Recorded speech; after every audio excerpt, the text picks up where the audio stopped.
আসসালামু আলাইকুম, সবাই কেমন আছেন? আশা করি সবাই অনেক ভালো আছেন। আজকের একটি নতুন ভিডিও নিয়ে চলে আসলাম। আজকের ভিডিওটি অন্যান্য ভিডিও হচ্ছে একদমই আলাদা। আপনারা কি মিষ্টি কুমড়া চাষের ব্যাপারে জানতে চান? কিভাবে মিষ্টি কুমড়া গাছে ঘরোয়া পদ্ধতিতে খুব সহজে দ্বিগুণ ফলন পাওয়া যায়? চলুন দেখে নিই। শুরুতে একটি পরিষ্কার পাত্র নিয়ে নিতে হবে। নিয়ে এতে 250 মিলি চা পাতা গুলানো পানি নিয়ে নিতে হবে। নিয়ে এর সাথে দিয়ে দিতে হবে পচা বাসি দই। আমি এখানে পচা বাসি দই নিয়েছি কিছু পরিমাণ। এই পচা বাসি দই এটির সাথে এই চা পাতার উপাদানটির সাথে মিক্স করে নিতে হবে।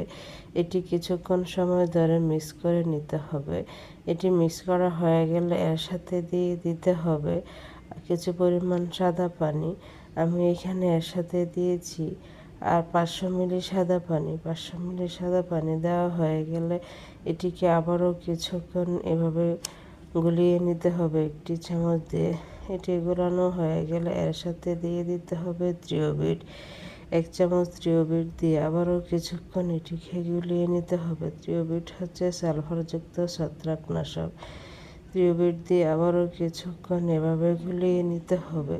থ্রিওবিট দিয়ে গোলানো হয়ে গেলে এই দ্রবণটি আপনারা কী করবেন? এটি আপনারা মাসে একবার গাছের গোড়ায় দিয়ে দিতে হবে।